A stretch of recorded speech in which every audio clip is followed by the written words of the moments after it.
todos os nossos irmãos que estão aqui presentes. Bom dia também aos nossos irmãos que estão a nos acompanhar de casa, de algum outro lugar, né? Que Deus nos abençoe, nos ilumine agora ao estudar, ao recapitularmos a lição que estudamos durante a semana. Antes de começarmos a lição, Jaime, eu vou-te pedir rapidamente que possamos fazer uma breve oração ao nosso Deus. Vamos orar? Oremos. Meu Pai bendito, queremos em primeiro lugar te agradecer por estarmos aqui nesse sábado, com vida e com saúde. Muito obrigado por tudo, por mais essa oportunidade. Pedimos, ó Pai, a Tua presença, a presença do Teu Santo Espírito agora, que possa nos iluminar, ó Pai, ao estudarmos, ao recapitularmos essa lição tão importante, na qual estudamos durante a semana. Que possamos aprender muito sobre Ti agora. Obrigado por tudo, em nome de Jesus, amém. Ora, muito bem, lição número 3, né? E a lição desta semana tinha este título principal interessante, né? Controvérsias. Controvérsias, sim. Estamos a estudar o Evangelho de Marcos durante estes próximos 3 meses e aqui estivemos a ver ao longo desta semana algumas situações, eu diria, de conflito. Sim, divergências. De divergência, de combate de ideias entre Jesus e outras pessoas. Não eram sempre os mesmos. Jesus e outras pessoas. Em várias destas histórias, existe aqui uma comunicação e uma troca de conceitos e de ideias entre Jesus e aquilo que podíamos dizer a liderança da Igreja da altura. Da altura, sim. Existiam ideias pré-concebidas, existiam conceitos que as pessoas tinham acerca de quem deveria ser, no entender delas, o Messias. Conceitos esses que estavam deturpados em relação àquilo que tinha sido revelado no Velho Testamento e naturalmente que isso causava esta necessidade que Jesus tinha de ir corrigindo ou procurando corrigir essas ideias. E nós esta semana vimos alguns destes episódios, destes relatos. Né? E o primeiro que começa logo no início do capítulo 2 de Marcos. Começa com a cura de um paralítico. Este episódio ele é muito conhecido por todos os cristãos. Não é? É o famoso episódio em que um homem paralítico é levado por 4 amigos que chegam ali ao sítio, à casa onde estava Jesus, mas a casa estava tão cheia de pessoas, porque toda a gente o ia ver, que eles não tinham um sítio por onde passar, então o que é que eles fizeram?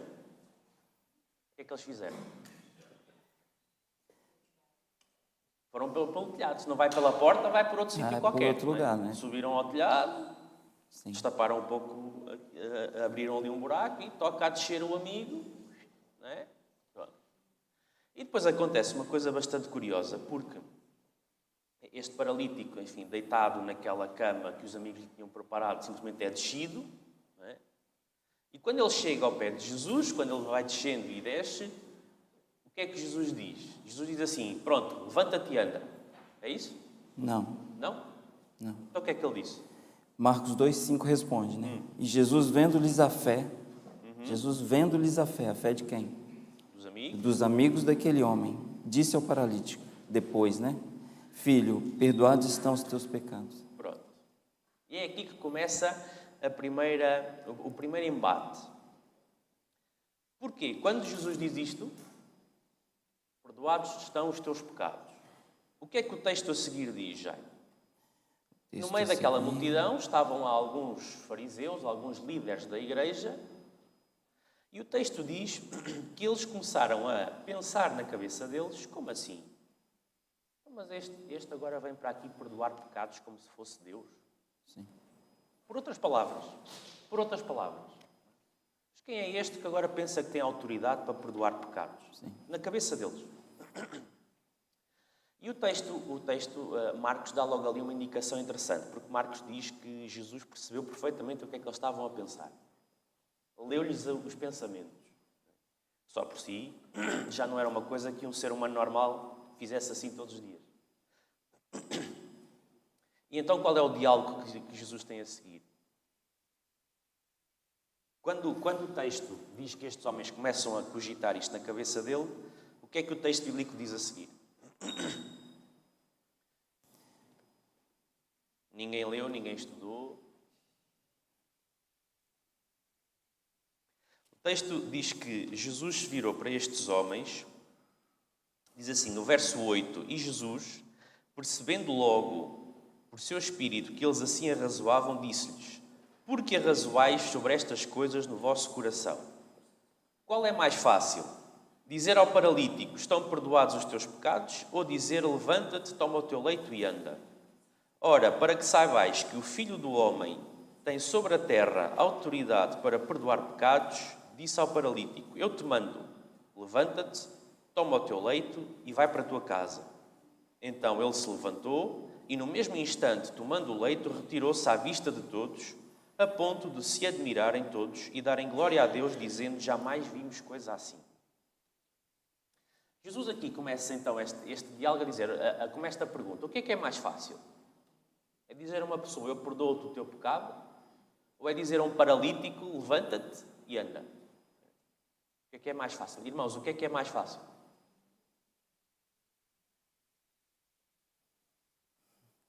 Não é? Se nos aparecesse agora, imaginem que alguém descia agora aqui um paralítico pelo teto. O que é que a gente ia fazer? Levanta-te e anda? Acho que é mais difícil, né? Mas a gente pode ver aqui como a autoridade de Jesus, né? Diante dessa situação. A autoridade de Jesus e mesmo a conexão que ele tinha com Deus.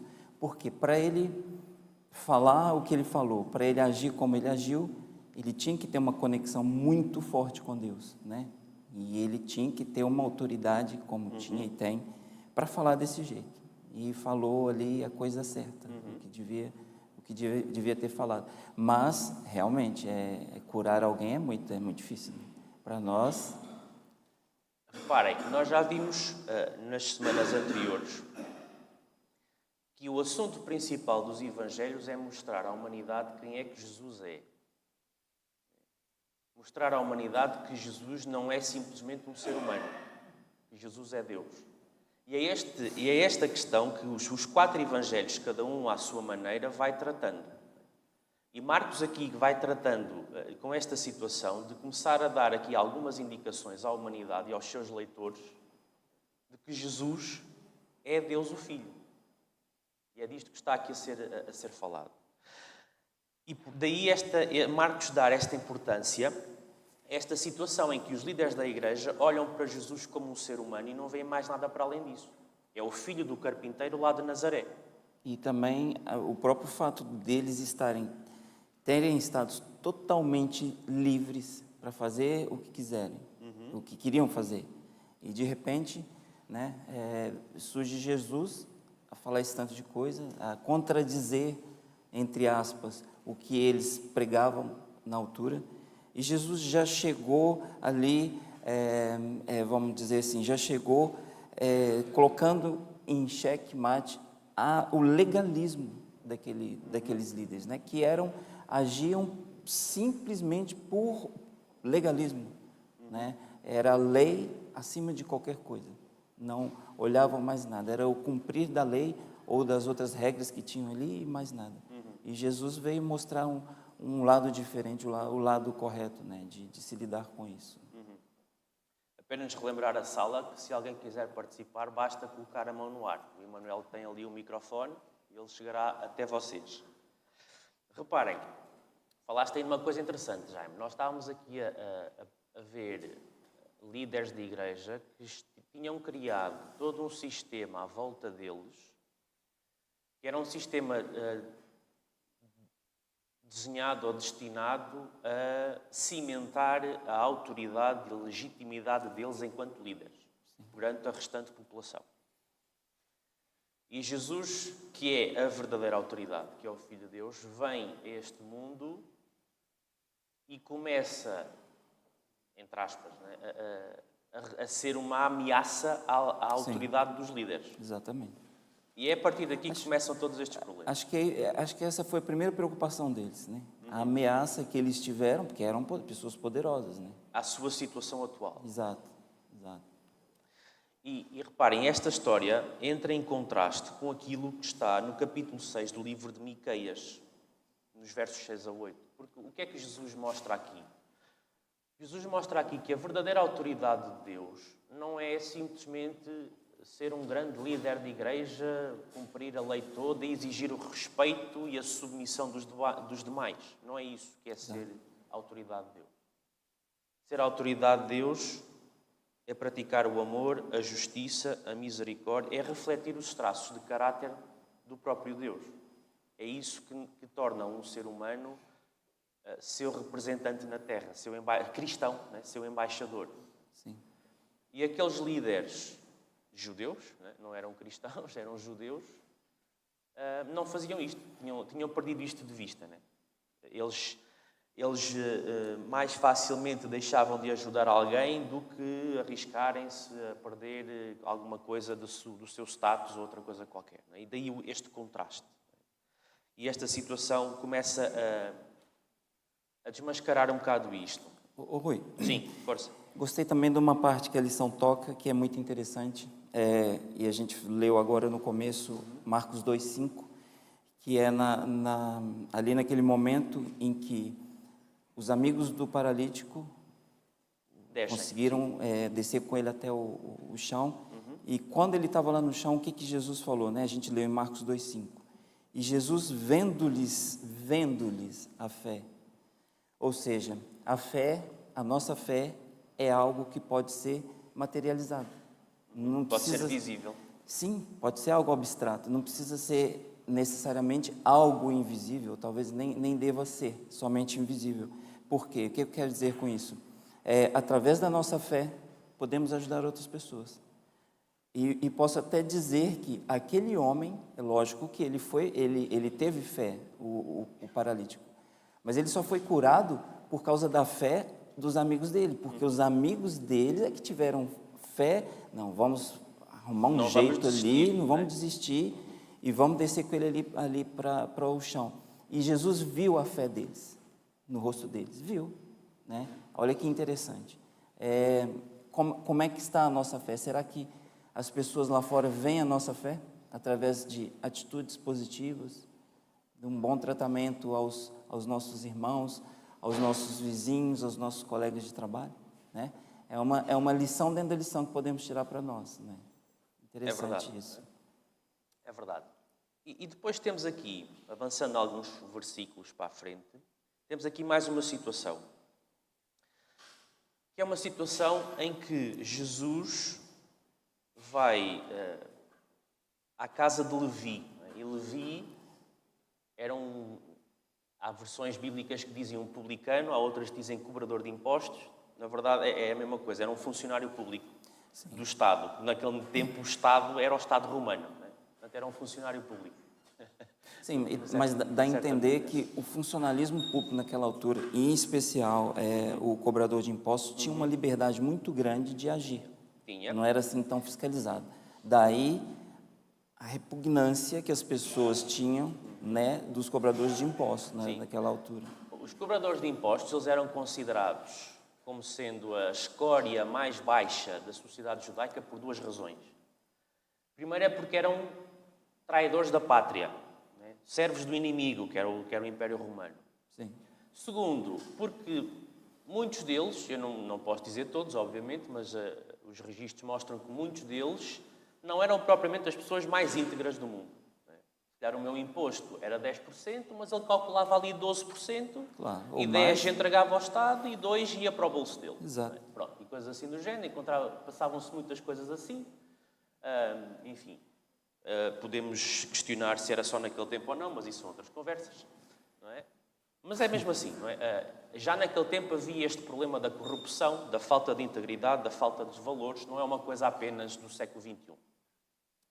E, portanto, eles não eram propriamente pessoas muito bem vistas na sociedade. Só que Jesus é apanhado, digamos assim, a comer, a conviver com eles. Com eles. Nestes textos. Rui, só para a gente ter uma ideia, estava pensando nisso quando estava recapitulando a lição. Uma profissão que pode chegar mais ou menos próxima, nem posso dizer que seja uma profissão, eu também não quero entrar em conflito, mas só para a gente entender um pouco o contexto da altura, o que aconteceu, com quem que Jesus andava, podemos dizer dos agiotas, hoje em dia, né? Os agiotas emprestam dinheiro a juros assim, e quando não se paga, o que acontece? Né? Fazem aí a vida negra a muita gente e tal. Era como se Jesus fosse almoçar, ou fosse se encontrar, ou fosse jantar com um agiota hoje em dia. Né? Só para a gente situar mais ou menos aí como é que foi essa situação de Levi. E aí aparece logo uma pergunta para nós hoje, como tu costumas dizer muito bem, gostas de colocar as coisas para nós hoje. Sim, tem que ser. Se nós hoje víssemos Jesus a comer com pessoas que nós não consideramos propriamente em alta conta, como é que nós reagíamos? O que é que a gente iria dizer? Então, foi o que os líderes daquela igreja... Foi o que aconteceu naquela altura. Foi o que aconteceu ali. E com certeza, hoje em dia, se Jesus viesse aqui, ele ia causar escândalo e surpresa em muita gente, né? Porque o tipo de pessoas com quem ele procuraria andar, procuraria chegar próximo e, um ponto importantíssimo, procuraria curar não só a doença física, mas a doença espiritual, seriam esse tipo de gente. Sim, temos ali uma participação, força.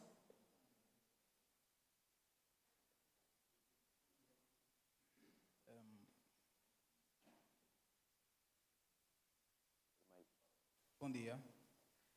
Espero que a graça e a paz do Senhor Jesus esteja com cada irmão aqui presente. Eu gostaria de fazer um breve comentário a respeito da lição de segunda-feira. A vocação de Levi e a questão do jejum.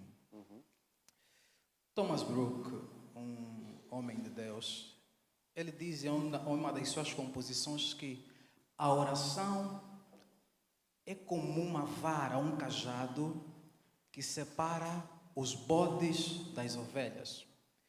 E eu concordo plenamente com ele, porque a oração é algo que será somente encontrada na vida dos salvos. Porque o cantar em frente ao povo de Deus pode ser privilegioso por conta dos aplausos. E o pregar também, ou talvez o ter um cargo na igreja. Mas o fechar as portas, como dizia Jesus, como a oração deve ser feita, e só estar com Ele é um sinal que só será encontrado entre os verdadeiros crentes e aqueles que têm realmente prazer em Jesus. Porque não há forma de aparecer, não há aplausos, não há admirações. É somente o prazer de um verdadeiro filho de Deus em se encontrar com o seu amado Pai e Salvador. Então eu posso também com isso dizer que o tamanho da nossa intimidade com Deus não só ditará o tamanho do nosso desempenho ministerial, mas também o tamanho da consideração, o verdadeiro afeto que temos para com Deus. E em comunhão com a oração, penso que um dos maiores lamentos de Deus e que tem sido esquecido é o jejum. O jejum tem sido tão deixado de lado e tão desconsiderado quanto à oração. Porque o jejum é uma coisa pessoal e encarada de maneira mais martiriosa. Mas o jejum sempre fez parte do povo de Deus, principalmente quando o povo de Deus encontrava-se em aflição. E em Marcos 2, Jesus responde perfeitamente o porquê disso e a verdadeira necessidade do jejum. A Bíblia diz em Marcos 2, que nós estudamos na segunda-feira, Marcos 2, o verso. Eu vou começar pelo verso 18. Os discípulos de João e os fariseus estavam jejuando. Algumas pessoas vieram ter com Jesus e inquiriram: por que os discípulos de João e os discípulos de fariseus jejuam, mas os teus discípulos não jejuam? A Bíblia diz que explicou-lhe Jesus: como podem os convidados do novo jejuar enquanto o têm contigo? Contudo, virão dias quando o noivo lhes será arrancado, e então nessa ocasião jejuarão. Ou seja, quando Jesus já não está com os discípulos, aí eles jejuarão. Porque o jejum atrai a Jesus. Nós podemos ver que nos momentos em que o povo de Deus estava para travar uma guerra ou estava aflita, era anunciado um jejum, porque o jejum fazia que já não fosse o povo de Deus, mas fosse Deus a combater por eles, fosse o noivo a combater por eles. A fome da carne é o alimento do Espírito, é a força do Espírito. É aquela bravura suficiente que nós precisamos para a pregação do Evangelho e o vigor suficiente para que as coisas corram devidamente.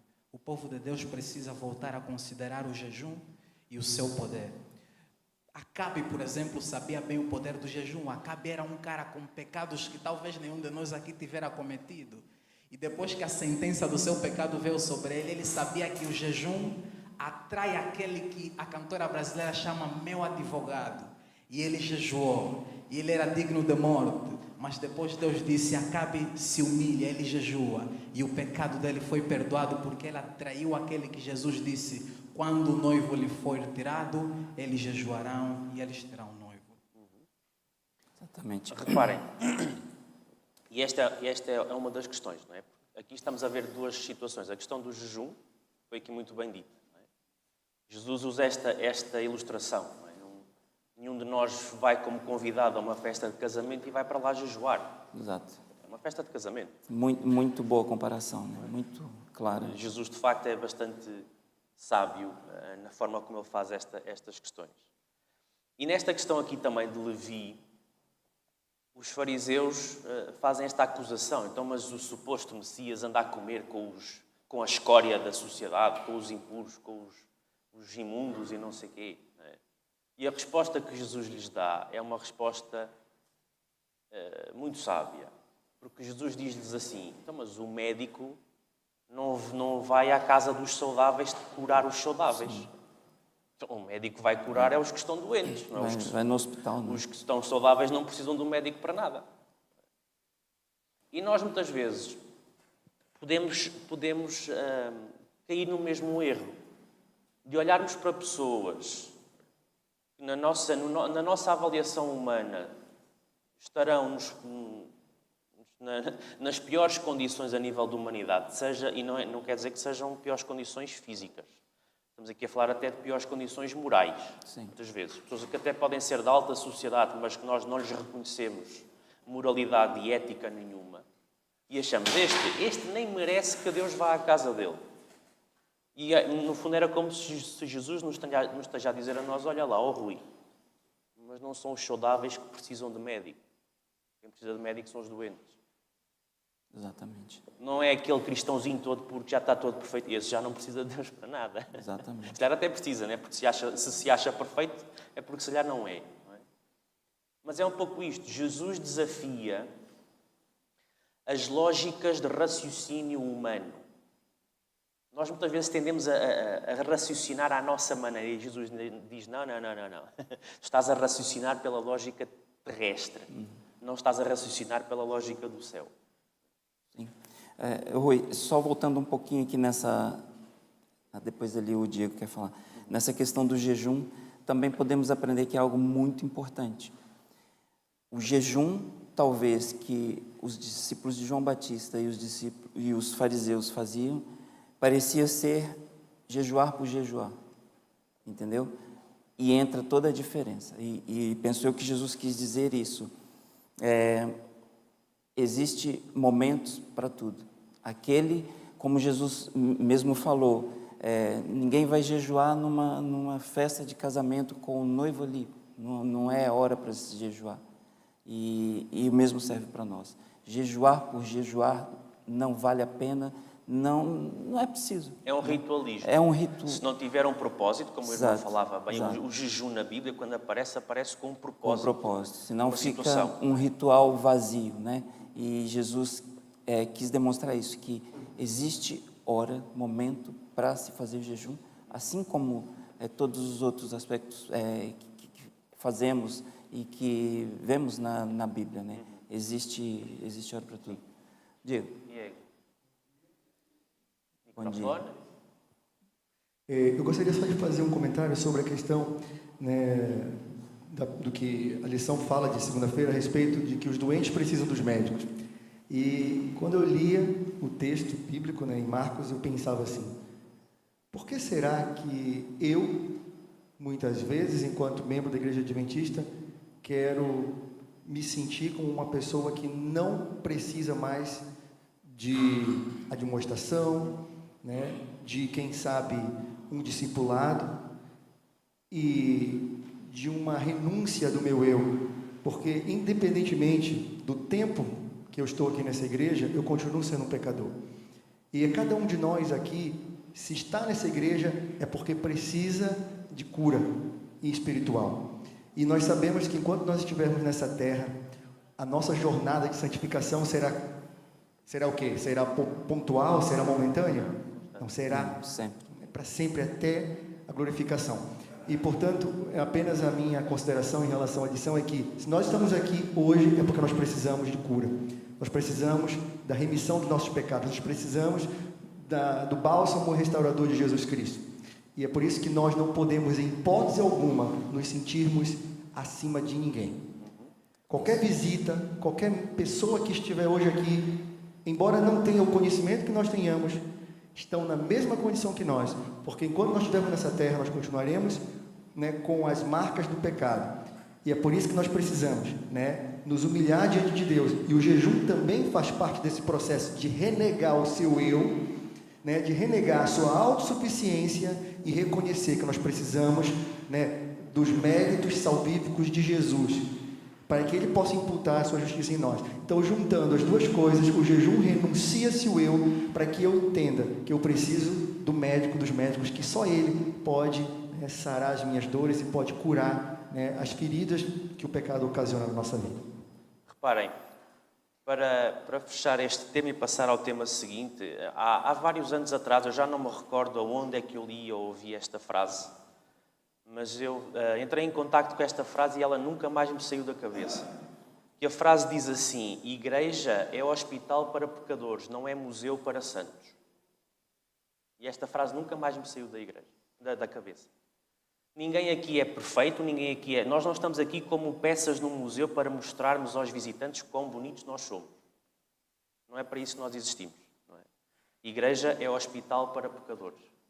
Penso que estamos todos aqui para aprender, né? Exatamente. Nós, por estarmos aqui a recapitular a lição à frente, estamos também para aprender. Exatamente. Sempre, né? E este era um dos grandes problemas que os evangelistas, nos 4 evangelhos, vão retratando nas pessoas, especialmente na liderança religiosa da altura. A liderança religiosa da altura entrava muito em contraste e em choque com Jesus, porque eles comportavam-se como peças de museu. Exposto, toda a gente tinha que... Eu sou o fariseu, o mestre da lei, o sacerdote, não sei o quê, o estudioso, o catedrático e mais não sei o quê.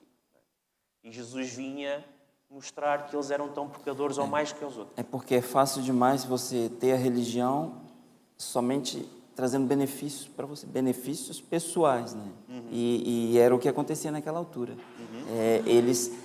Eu acho que a maior preocupação deles era isso, era a quebra dos benefícios com a presença de Jesus. Do status quo. Do status e de tudo. E Jesus veio para acabar com isso, para mostrar o que realmente é a verdadeira religião. Exatamente. Né? E a seguir temos a situação que acontece depois disto, que é a partir do verso 23 do capítulo 2 de Marcos. Porque as coisas continuam e o texto diz que Jesus e os seus discípulos estavam em dia de sábado a atravessar as searas, né, ali os campos agrícolas, e que os discípulos, ao passarem, colhiam espigas, né, colhiam algumas espigas daquelas que tinham sobrado das colheitas, para prepararem a refeição. E, mais uma vez, aparecem os fariseus, né? No verso 24 diz assim: advertiram-no os fariseus, vê, porque fazem o que não é lícito aos sábados. Né? E os fariseus, às vezes parece, e o texto dá a entender isso, que os fariseus quase que andavam como permanentemente tipo paparazzis. Né? Ali, a ver se apanhavam Jesus em qualquer coisa para o acusarem. Era tipo paparazzis. Andavam sempre ali. e apanham os discípulos a colherem sobras das colheitas, as espigas que estavam ali à beira dos campos, e pronto, já está, apanhámos-los. Estão a fazer em dia de sábado, uma coisa que não é lícita fazer ao sábado. Pronto, já está. Pronto, agora nós vamos acabar com Temos eles, vamos uma ficar acusação. livres aqui, né? Pronto. E depois Jesus vai-lhes responder de que forma? No verso 25, de que forma é que Jesus responde a esta acusação?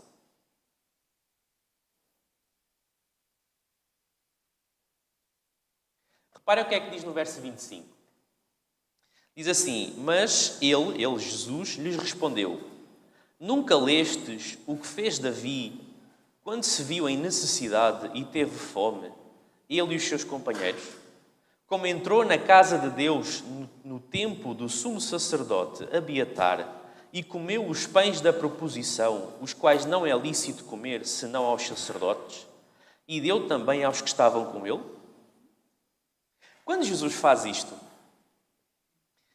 Jesus, como se costuma dizer, vira o feitiço contra o feiticeiro. Porque os fariseus tinham-se na mais alta conta de serem os descendentes de Abraão e de Davi. Não é? Davi, do rei Davi e tudo mais.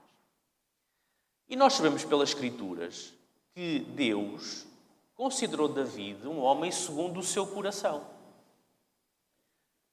E Jesus diz assim: então, mas vocês nunca leram o que está escrito nos escritos dos profetas?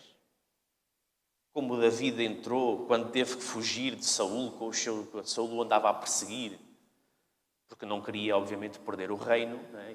E Deus já tinha ungido Davi, já tinha entregue o reino a Davi. E Davi teve que fugir e entrou no templo.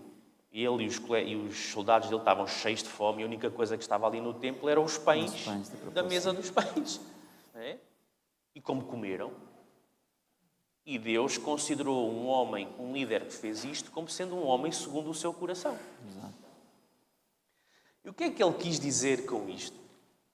Nós às vezes podemos fazer da lei de Deus e do dia de guarda de Deus algo tão duro, tão pesado, quase que tão insensível para com as necessidades básicas da vida humana, que nós preferimos, e ele depois vai continuar, nós às vezes parece que preferimos não ajudar alguém do que arriscarmos a fazer uma coisa que não seja lícita no dia de sábado.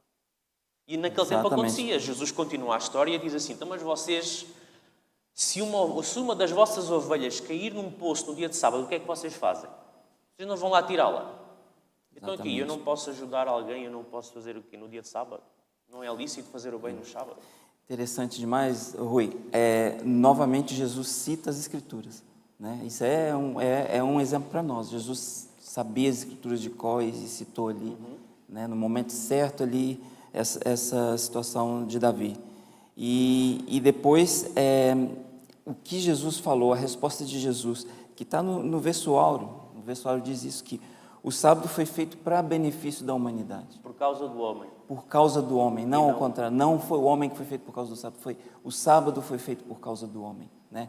Então, que mal há fazer um bem ao sábado? Que mal há em matar a fome no dia de sábado? Qual é o problema disso? Né? Acho que tem alguém querendo falar. Reparem, esta frase que Jesus diz: o sábado foi feito por causa do homem e não o homem por causa do sábado. O que esta frase basicamente diz é que o sábado não é um Deus para ser adorado pelos homens.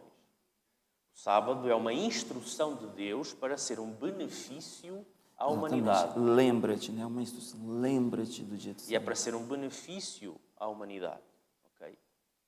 No dia em que eu pegar em qualquer lei de Deus, seja o mandamento do sábado ou outro qualquer um dos 10, e começar a usar esse mandamento para fazer o mal, ou prejudicar, ou não querer ajudar um irmão meu, em vez de fazer o bem, eu desvirtuei completamente o mandamento. Eu virei de pernas para o ar. Okay? Rui, é o Diego que quer falar. Pode falar. Diz, Diego. Ia falar sobre isso.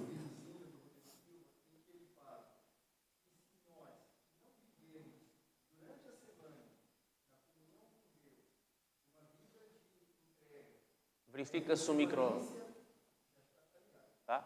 Estava desligado, mas não sei quem desligou. Pronto. Se nós não vivermos o nosso dia a dia em comunhão com Deus durante a semana, se nós não vivermos como verdadeiros cristãos durante a semana, não faz sentido nós querermos ser, né, no sábado.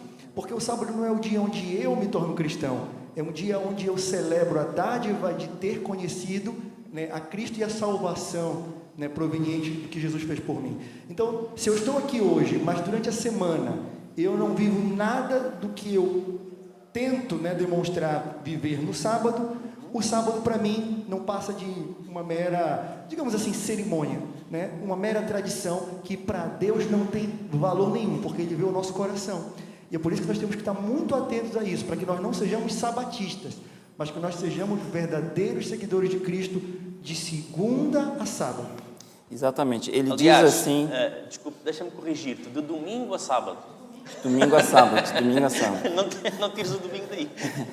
E ele diz, no caso, o Rodrigo Silva fala uma coisa interessante. Ele fala assim: o sábado só tem sentido para mim se nos outros dias eu ando com Deus. Só vai fazer sentido se nos outros dias todos eu andar com Deus. Agora, tem uma situação que ele também fala nesse vídeo que eu achei muito interessante e que eu vou fazer como se fosse eu, só para que a gente entenda um pouquinho o contexto do sábado. Todos aqui sabem que eu gosto de correr.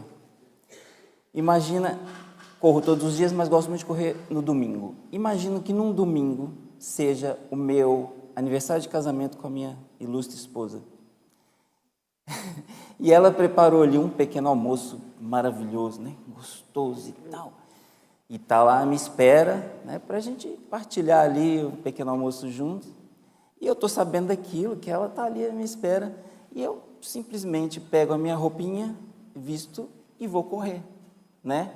Poxa, não vou fazer mal nenhum em correr naquele dia, no domingo, não estou fazendo mal nenhum.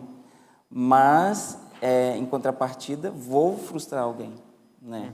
Vou deixar alguém ali muito, muito chateado que está esperando por mim, que esperava que, no mínimo, eu, né, ficasse ali e tal.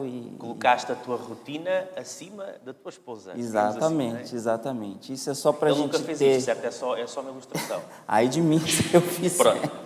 É só para ficar esclarecido. Mas é só para a facto, gente ter uma ideia, né, da importância de separarmos um dia, o dia de sábado, para Ele, o nosso Criador. E de o entendermos corretamente. Exatamente. Okay? Não sermos Irmãos, legalistas. reparem, estamos aqui adventistas do sétimo dia. Estamos aqui a adorar a Deus no dia que Ele atribuiu que fosse o dia diferente dos outros 6. Fazemos aqui a nossa adoração, estudamos a Escritura, cantamos hinos de louvor, etc. Pronto, entretanto o programa termina, vamos de caminho para casa para ir almoçar. No caminho, vemos alguém aflito, ou na estrada, ou o que seja, que até podíamos parar para ajudar. E pode acontecer, hein? Não vou coisa porque é sábado e tal, ainda vou ter que ir esforçar-me. Que Deus seria esse, né? Que criasse... Irmãos, eu vou contar-vos uma experiência, é de uma outra igreja, é de um irmão nosso de uma outra igreja. Ele tem uma empresa de construção civil.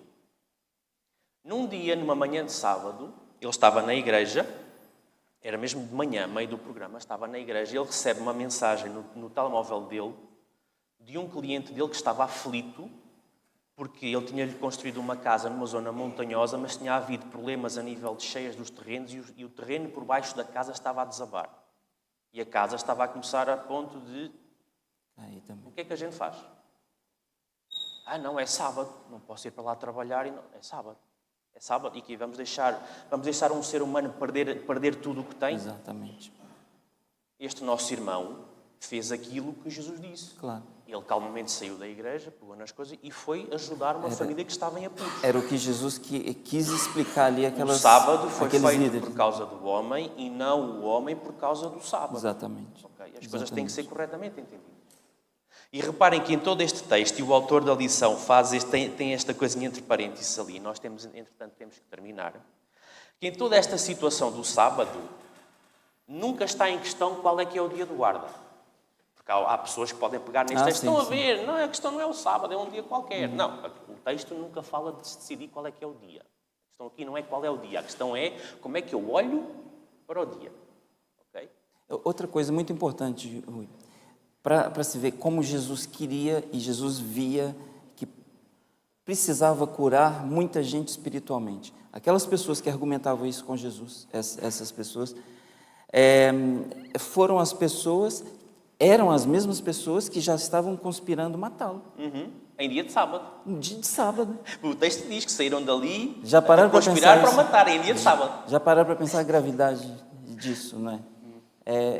Acusavam-no de quebrar o dia de sábado os mandamentos, mas eles Mas depois lá iam dentro preparar mortes. já estava ali fazendo os cálculos. Não há um olha, mandamento tal, que diz tal. não matarás? Sim, sim. Não é? É irónico, não é? É irónico. É irónico. Marcos coloca no texto, subtilmente, estas ironias, né? Que aqueles Sim. que acusavam Jesus de quebrar os mandamentos eram justamente aqueles que faziam quebrá-los. Exatamente. E nós muitas vezes podemos fazer isso, sem termos consciência às vezes. Não é? E agora, só para terminar rapidamente, temos aqui as lições de quarta e quinta-feira que, na verdade, elas são uma só. Não é? Porque temos aqui uma situação em que as pessoas, mais uma vez, onde Jesus estava, as pessoas afluíam Juntavam à todos, procura né? de cura, seja cura física, cura espiritual, etc. Não é? E temos aqui uma situação em que, por um lado, a família de Jesus pensa que ele está maluco, Sim. isto já é uma coisa, já passou dos limites, não é? Por outro lado, os líderes religiosos dizem que ele expulsa demónios em nome do diabo, em nome do Exatamente, Belzebu. Beelzebub. Ok. Mas Jesus foi demais aqui, hein? Foi. Na Jesus aqui resposta faz dele. uma coisa, e eu peço desculpa à Miriam que já ali está, só uns minutinhos. Ah, a Miriam já está. Já está ali. Jesus faz uma coisa muito interessante perante esta acusação dos fariseus. Porque Jesus diz assim, então, mas espera lá, então, mas eu expulso os agentes de Satanás em nome de Satanás? Do próprio Satanás. Então, espera. Satanás expulsa-se a ele próprio? Combate contra ele próprio? Como assim? E depois ele diz, uma casa dividida contra si mesmo pode subsistir, pode permanecer de pé. Vocês estão a fazer uma acusação que não tem lógica nenhuma, nem sequer do ponto de vista do raciocínio humano. Claro. Ok. Como é que pode Satanás lutar contra ele próprio? Não é? O que é que ele estava aqui a mostrar? E ele depois, na sequência, fala do célebre pecado contra o Espírito Santo. É na sequência desta situação. Porque o que é o pecado contra o Espírito Santo? O que é que o autor nos disse? O pecado contra o Espírito Santo é quando uma pessoa começa a chamar as atuações do Espírito Santo como sendo atuações do espírito do inimigo. Exatamente. Porque quando nós fazemos isso, então já não importa mais nada que o Espírito Santo tente fazer no nosso coração, porque nós achamos que é o espírito do inimigo a agir. Já era, né? Já Porque era, né? para pensar desse jeito... Já era, não é? E Jesus faz isto, não é? Vocês estão ali a fazer uma acusação que nem sequer tem lógica. Não tem lógica. Lógica nenhuma. E aqui a última lição para fechar isto. A lição que nós podemos tirar de todo este capítulo 2 é como é tão perigoso e tão possível na vida de cada ser humano rejeitar Deus, mesmo tendo visto tantas demonstrações práticas de que Deus é Deus. Tantos milagres, tantos Tanta livramentos. sabedoria, tanto ensinamento, tanta cura. Viram coisas que claramente indicavam que Jesus não era apenas o filho do carpinteiro ali de Nazaré. Sim. Mas não importou, nada importou. Os evangelhos continuaram até ao fim e nós vemos que nada importou para muitos destes homens. E a pergunta que fica é para nós hoje. E para nós? Deus continua a agir nas nossas vidas, Deus continua a querer revelar-se a cada um de nós. E será que nós continuamos também a não crer? Exatamente. Mas agora, só para terminar, um minutinho. Termina tu. Uma lição também é quando Jesus fala da família. Muitas das vezes, a nossa família são os membros da igreja. É o nosso irmão que está sentado ao nosso lado, talvez alguém do nosso trabalho.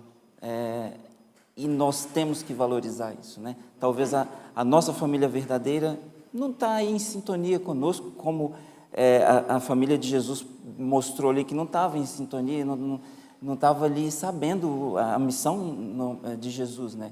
E muitas das vezes existe só uma pessoa na família que é um adventista, que é um crente, né? E nós somos a família devemos ser a família dessas pessoas, né? E é isso, né? Acabou eu ou acabo tu? Acabas tu? Força. Não, aprendemos muito, né? Nessa lição fantástica. Poderíamos ficar aqui muito tempo, porque tem muita Não coisa podemos, ainda. a Miriam não deixa. A Miriam já está ali. Mas que Deus nos abençoe e nos abra o nosso entendimento. A próxima lição da próxima semana também é fantástica. Que possamos estudar sempre a lição. É uma maneira mais didática de estudarmos a Bíblia. Que Deus nos abençoe.